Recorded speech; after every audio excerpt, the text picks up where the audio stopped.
প্রথম দুই প্রকার অর্থাৎ উট আর দ্বিতীয় নম্বর প্রকার গরু এবং মহিষ, এই তিন প্রকারের প্রাণীর মধ্যে সর্বোচ্চ 7 জনে শরীক হতে পারে। সর্বোচ্চ কত? 1 থেকে 7 জনে একটা পশুতে শরীক হতে পারে। কিন্তু বাখেলাফ তৃতীয় নাম্বার প্রকার যেই কোরবানির পশু ছাগল, দুম্বা, ভেড়া, এটার মধ্যে 1-এর অধিক শরীক হতে পারবে না।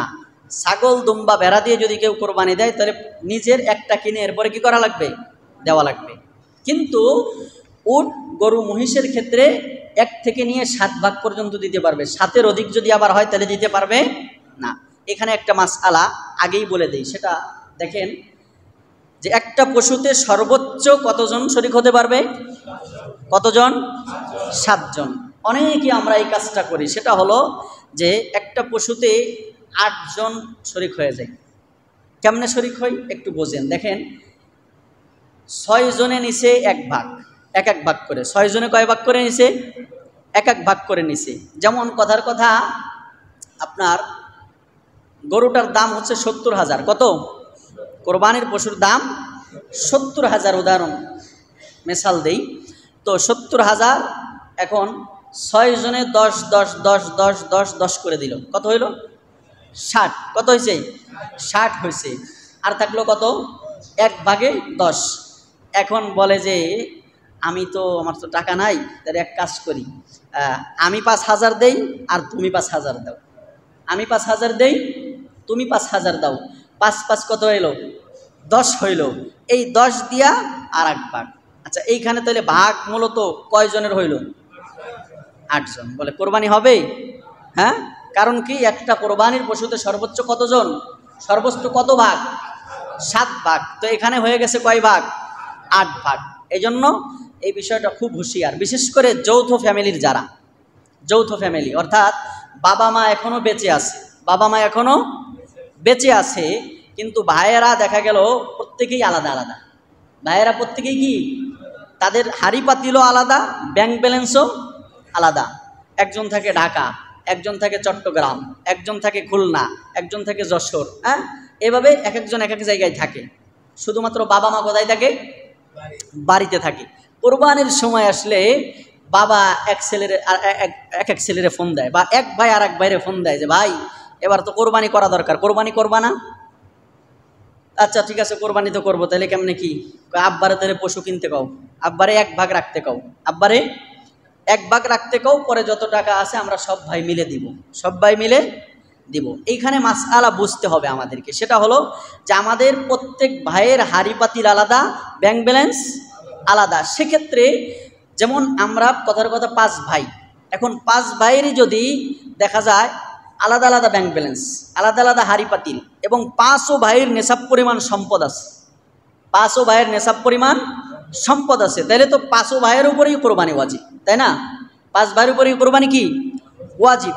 আবার দেখা গেল বাবার বাড়িতে যে সম্পদ আছে বাপের, সেক্ষেত্রে বাপও নেশাব পরিমাণ সম্পদের মালিক, তাহলে তো বাপের উপরেও কোরবানি কি ওয়াজিব। কিন্তু এই 6 জন বাপ বেটা 6 জনের কাম সেরে দিয়ে 1 ভাগ দিয়া, বাপ বেটা 6 জনের কাম কি করে? 1 ভাগ দিয়ে সেরে দেয়, কয় আব্বা তোমার নামেই দিয়ে দাও তো কোরবানিটা, এত বেজারের দরকার নাই, আমরা তো তোমারই সন্তান, আমরা তো তোমারই সন্তান, তাহলে তোমার নামেই দিয়ে দাও। অথচ প্রত্যেকের উপরে, প্রত্যেকেই যেহেতু মালিক এনে সব, কোরবানির দিন সমূহে প্রত্যেকের উপরেই যদি কোরবানির নেশাব পরিমাণ সম্পদ থাকে, তাহলে প্রত্যেকের হয়তো একটা পশু দেওয়া লাগবে, নাহলে আলাদা আলাদা একটা ভাগ দেওয়া লাগবে। বুঝে আসছে কথা ভাই?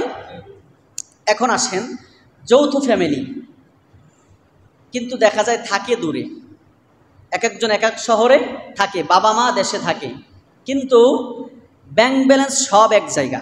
ব্যাংক ব্যালেন্স সব কি, অর্থাৎ যা কামাই করে সব আব্বারে পাঠায় দেয়। হ্যাঁ, নিজেরা নিজের বিবি বাল বাচ্চা নিয়ে শহরে খায়, কিন্তু আসলে তাদের কিছু এরকম জমানো নাই যাতে কোরবানি তাদের উপর ওয়াজিব হয়। যা আছে দেখা যায় সব ওই বাবারে পাঠায় দেয়, বাবা বাড়ি সংসার করে বা যা কিছু করার ভবিষ্যৎ সব বাবাই করতেছে।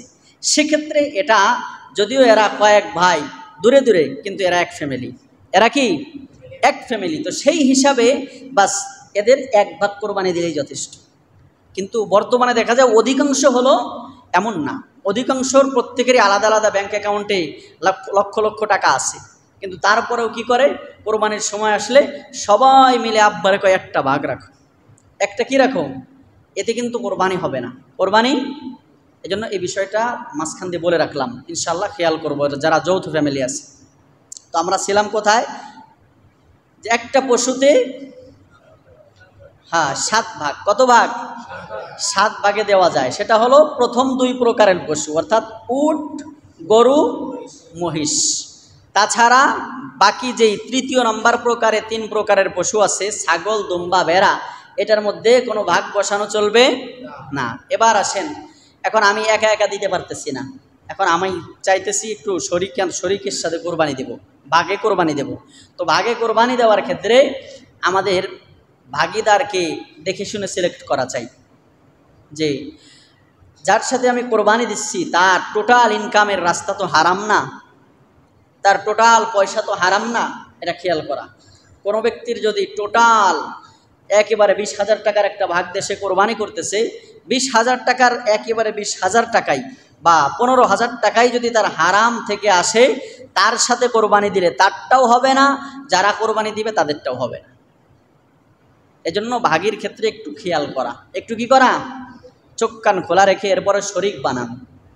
হ্যাঁ, কোনো ব্যক্তির যদি ইনকামের দেখা যায় যে 50%-এর বেশি, অর্থাৎ কম যদি তার হারাম হয়, বেশিরভাগ হালাল হয়, আর সে যদি এটা স্বীকার করে যে ভাই না, আমি আসলে ঠিক আছে, আমার অন্য একটা ব্যবসা আছে, আমার আরও অন্য একটা ব্যবসা কি আছে, অন্য একটা ব্যবসা বোঝেন নাই, সুদের ব্যবসা, ওটাও বর্তমানে ব্যবসা হয়ে গেছে। এটাও বর্তমানে কি, এটা তো বর্তমানে এটা হলো কি ব্যবসা বলে, শৌখিন ব্যবসা। কি ব্যবসা, এরা সমাজে উঁচু উঁচু উঁচু গলায় ঘুরে বেড়ায়, অথচ আল্লাহ বলে ফাযানু বিহারবিম মিনাল্লাহি ওয়া রাসূলি, যারা সুদে টাকা লাগায়, যারা সুদ খায় দেয়, এ ধরনের 7 কিসমের হাদিসের মধ্যে আসছে, এরা আল্লাহর সাথে সব সময় যুদ্ধ ঘোষণা করে। নাউজুবিল্লাহ, আল্লাহর সাথে কি ঘোষণা করে, আল্লাহর সাথে যুদ্ধ ঘোষণা করে জমিনে, আল্লাহর জমিনে উঁচু গলায় হাইটা বেড়ায়। আবার এরা সমাজের নেতৃত্বও দেয়, এমনও আছে না নাই, আছে। এরা আমার যে আর একটা ব্যবসা আছে, আসলে ওই ব্যবসার না, এই টাকাটা আমার হালাল টাকাই, হালাল কি টাকাই। তো যদি এমন আসলেই সে স্বীকারোক্তি দেয় যে এটা আমার হালাল টাকার থেকে, তাহলে সবচেয়ে তাকওয়ার বিষয় হলো যে এই ধরনের লোক যারা সুদের সাথে জড়িত, ঘুষের সাথে জড়িত, তাদের সাথে কোরবানি অ্যাভয়েড করাটাই ভালো।